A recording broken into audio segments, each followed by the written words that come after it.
হাসরের ময়দানে আল্লাহ তাআলা যখন ফেরেশতাদের মাধ্যমে আগুনের শিকল দিয়ে টেনে জাহান্নামকে হাসরের মাঠে এনে দাঁড় করাবে, মনে করেন এখানে আইনা রাখবে, আমরা সবাই তাকাবো,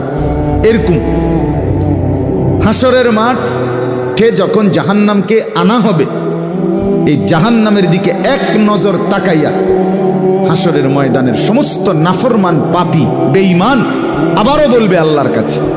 রব্বানা আখিরনা ইলা আজালিন করিব, আল্লাহ একটু সময়ের জন্য দুনিয়াটা আবার ফেরত দেন, হায়াত আবার ফেরত,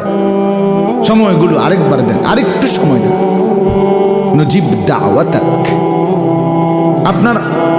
আপনার সব কথা তখন মেনে নেব, অনাত্তাবিউর রসুল, আপনার রসুলদের আনুগত্য করব। আল্লাহ বলবেন না, না বান্দা, এখান থেকে কাউকে আর ফেরত দাও।